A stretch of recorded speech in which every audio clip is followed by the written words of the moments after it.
हमारे पूर्वाचार्य एक ऐसे महान आचार्य हैं, मैंने इस बात को कई बार आपके बीच में दोहराया है कि वे बड़े पाप भीरु होते हैं, संसार भीरु होते हैं, राग द्वेष से रहित होते हैं, पक्षपात से रहित होते हैं, पंथवाद से परे होते हैं।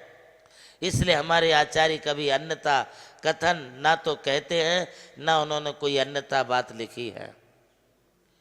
ये आपको प्रथमानुग ग्रंथ को प्रामाणिक स्वीकार करना होगा। कतिपय लोग यह भी कह देते हैं कि फलाने आचार्य तो काष्ठा संघ के थे। अरे भाई, तुमने ऐसा क्या पढ़ लिया है जो तुम उन्हें काष्ठा संघ का कह के, आपनीय संघ का कह के आप उन्हें जैन धर्म से बाह्य करना चाहते हैं? सिर्फ अपने निजी स्वार्थ के लिए, सिर्फ अपने निजी पंथवाद को बढ़ावा देने के लिए पद्म पुराण के कर्ता रवि सेनाचार्य को तुम काष्ठा संघी कह रहे हो। अरे, तुम्हारे लिए कहते हुए थोड़ा सा विचार करना चाहिए। तुम आज के इतने छोटे से सामान्य से एक छोटे कद वाले सामान्य मुनि हो, सामान्य विद्वान हो, और हमारे हजारों साल प्राचीन होने वाले आचार्यों के प्रति तुम अंगुली उठा रहे हो, उनके प्रति तुम संदेह पैदा कर रहे हो। चलो, यदि उनके प्रति तुम्हारा संदेह है तो हमारे तिलोय पन्नतिकार आचार्य श्री यति विश्वाचार्य, क्या उन्होंने भी पंचामृत अभिषेक का उल्लेख किया है? तो उन्हें भी तुम यापनीय संघ का, काष्ठा संघ का घोषित करोगे? आचार्य कुंद कुंद देव ने अष्टपाहुड़ में अभिषेक का उल्लेख किया है, उनकी सुर सागर की टीका है, क्या उन्हें भी आप काष्ठा संघी व्यक्त करोगे? कौन से आचार्य के लिए तुम पंचामृत के अभिषेक के प्रसंग को लेकर के काष्ठा संघी घोषित करोगे? क्या जिनसेनाचार्य को करोगे या सोमदेवाचार्य को करोगे?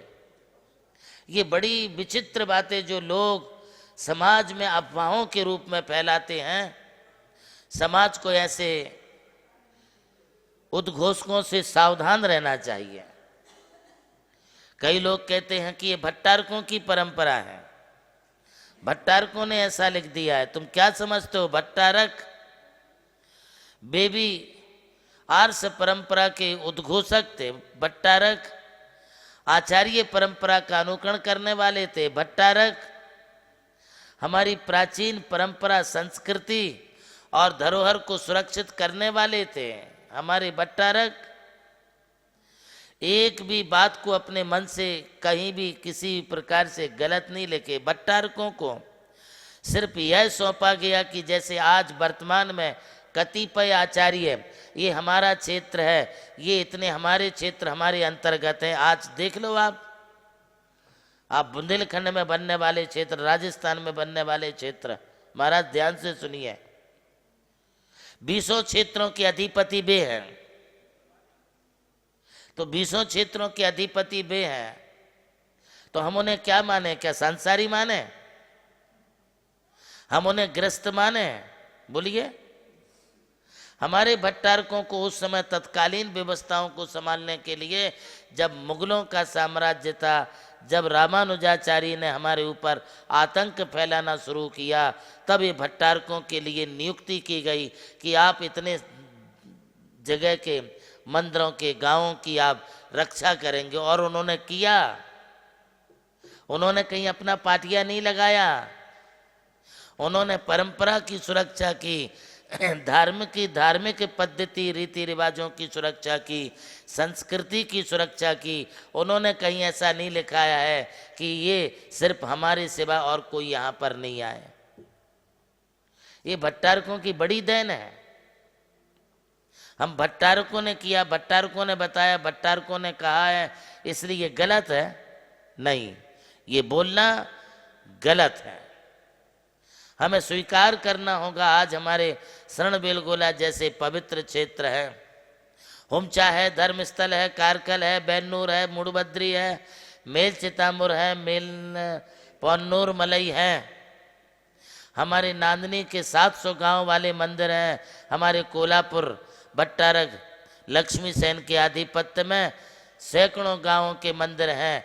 आज उन मंदिरों की सुरक्षा है ना, आज वहाँ की आगम परंपरा पद्धति से होने वाली पूजा पुरस्कार सब सुरक्षित है ना।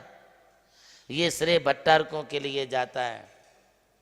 कर्ण सिंह जी, हमारे जैन धर्म में हमारे भट्टारकों ने जो काम किया है वो हजारों लोग मिलकर के वो काम नहीं कर पाए। और आज भट्टारकों के प्रति यह हम कहें कि उनकी पिंची नहीं होना, उनके हाथ में जो है पिंची शोभती नहीं है, उनकी पिंची खींच लो, ये बहुत गलत बात है। ये भट्टारक हमारी दिगंबर जैन परंपरा के भट्टारक हैं, इसलिए उनके हाथ में पिंची होती है। और जिनके हाथ में मयूर पिंची होती है, पिंचीधारी जो होते हैं, वे कभी अन्यथावादी नहीं होते हैं। आइए हम आगम परंपरा के बारे में आपके लिए और विस्तार से प्रकाश डालेंगे। आज अभी इतना ही। प्रभु श्री राम की जन्मभूमि अयोध्या रही और मोक्ष भूमि मांगी तुंगी। इसी यात्रा में उनके चरणों की रथ से पावन हुई ये भूमि राम टेकड़ी, जहां अनादि निधन महामंत्र नमोकार को समर्पित दिव्य तीर्थ का निर्माण हुआ। नमोकार तीर्थ जो स्थित है नासिक जिले की चांदवड़ तहसील के ग्राम मालसाने में, परम पूज्य गणाधिपति गणधराचार्य श्री कुंतु सागर जी महाराज के उत्तराधिकारी शिष्य परम पूज्य सारस्वताचार्य देवनंदी जी महाराज ने कई तीर्थों के जीर्णोद्धार के पश्चात एक ऐसे तीर्थ की परिकल्पना की कि जहां के दर्शन मात्र से ही जैन धर्म का ज्ञान हो सके, जिसके विशाल प्रांगण में प्रवेश करते ही दर्शन होते हैं विश्व के सबसे ऊंचे समोशरण के 108 फीट ऊंचा यह समोशरण बोलता हुआ समोशरण होगा, जो आधुनिक टेक्नोलॉजी पर आधारित होगा। इसकी परिक्रमा आप मिनी ट्रेन और नौका विहार के माध्यम से भी कर सकेंगे। समोशरण में भूतल पर कलिकुंड पार्श्वनाथ भगवान और पद्मावती माता के 24 स्वरूप विराजमान है। प्रथम तल पर चंद्र प्रभु भगवान की 32 फीट ऊंची अति मनोहर पद्मासन प्रतिमा विराजमान है।